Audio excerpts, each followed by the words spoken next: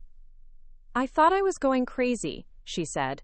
I kept seeing my ideas presented as someone else's work, but I convinced myself I was just being paranoid. You weren't paranoid, I told her. You were victimized. And now we're going to build something where that can never happen again. I founded Cascade Dynamics with a radical principle: complete transparency and innovation attribution. Every patent filing included detailed contributor credits. Every research publication acknowledged all participants.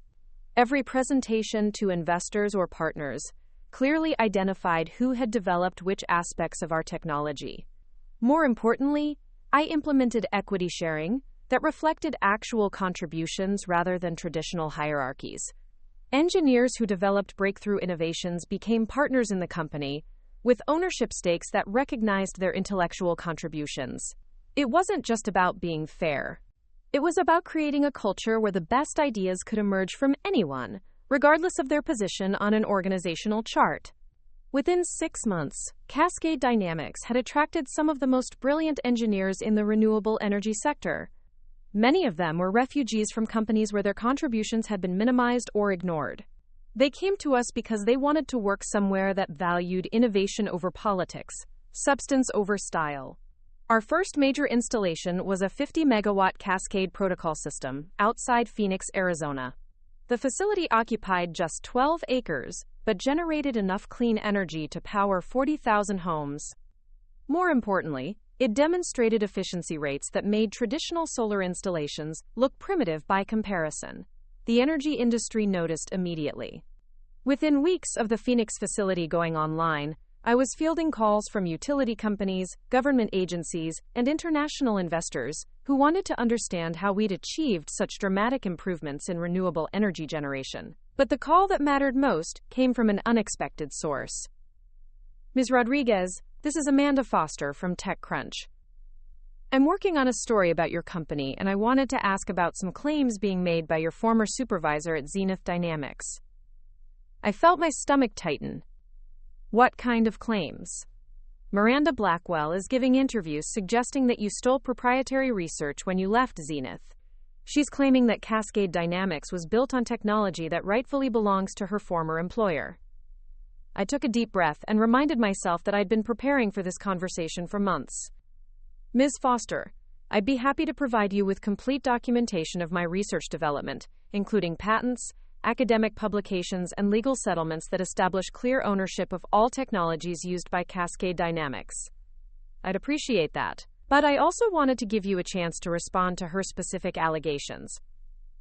Miranda Blackwell spent 3 years systematically stealing credit for innovations developed by junior staff members. This pattern was documented, investigated, and resulted in legal settlements that required Zenith to acknowledge the actual inventors of multiple technologies. Ms. Blackwell's current claims are consistent with her established pattern of appropriating other people's work. The article that followed was devastating for Miranda and vindicating for me. Amanda Foster had done thorough investigative work, interviewing multiple former Zenith employees and reviewing the public court records from our legal battles. The story painted a clear picture of systematic intellectual property theft, with Miranda at the center of a scheme that had damaged careers and stifled innovation for years. More importantly, the article positioned Cascade Dynamics as a company built on principles that directly opposed the toxic culture Miranda had created. We weren't just developing better technology. We were demonstrating that innovation flourished when people were treated fairly and given credit for their contributions. The industry response was immediate and overwhelming. Engineering talent began leaving established companies to join organizations that offered more equitable treatment. Investors started asking harder questions about innovation attribution and contributor recognition. Academic institutions began studying our management model as an example of how to structure research organizations for maximum creativity and fairness. Within 18 months, Cascade Dynamics had grown from a 3-person startup to a company with over 200 employees and installations in 12 states. Our technology was being licensed internationally, with pilot projects launching in Germany, Japan, and Australia. The company valuation had reached $800 million, making me one of the youngest entrepreneurs in history to build a unicorn startup in the energy sector. But the moment that truly mattered came during our second annual company meeting. I was presenting our achievement highlights to the entire team when someone in the back row raised their hand. Elena, what happened to Miranda Blackwell? The room went quiet. Everyone knew the story, but we rarely talked about it directly. The focus was always on moving forward, not looking back. Miranda Blackwell is no longer working in the renewable energy sector, I said. After the legal settlements and public revelations about her practices, she found it difficult to maintain credibility in the industry. Last I heard, she was working as a consultant for a small firm in another field entirely. Do you ever feel bad about what happened to her? The same person asked. I considered the question carefully. I feel bad that it took so long for her victims to get justice. I feel bad that talented engineers left the industry because they thought they weren't good enough, when actually their work was being stolen. I feel bad that innovation was stifled, and progress was delayed, because one person prioritized personal recognition over scientific advancement. I paused and looked around the room at faces of people who'd chosen to join our mission. But I don't feel bad that consequences finally caught up with someone who built their career on theft. And I don't feel bad that we've created something better in its place. The applause that followed wasn't polite or professional. It was genuine appreciation from people who understood exactly what we'd built together and why it mattered. 6 months later, Zenith Dynamics went public with the largest IPO in renewable energy history. The stock opened at $48 per share and closed the first day at $73. My personal stake in the company was worth $1.2 billion, making me the youngest billionaire in the industry's history. The irony wasn't lost on me. Miranda had told me to retire because she thought I was too idealistic for the real world. She'd assumed that someone who cared about fairness and proper attribution couldn't succeed in a competitive industry. She'd built her entire philosophy around the belief that you had to steal and manipulate to get ahead.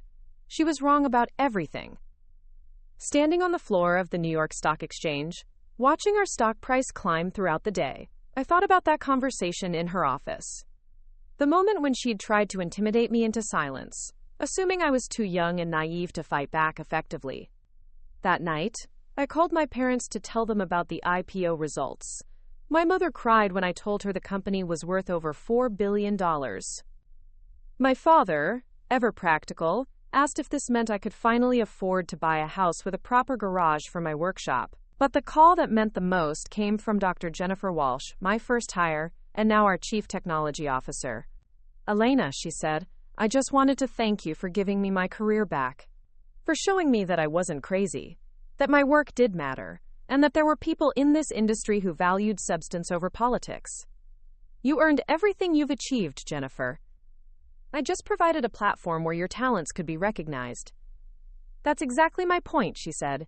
You could have taken all the credit, claimed all the recognition, built this company around your personal brand, like so many other founders do. Instead, you've created something where everyone gets acknowledged for their contributions. That's not just good business. That's revolutionary. After we hung up, I sat in my office looking out at the city lights and thinking about how much had changed.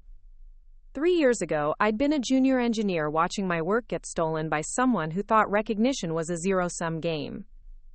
Tonight, I was running a billion-dollar company that proved innovation flourished when people were treated fairly.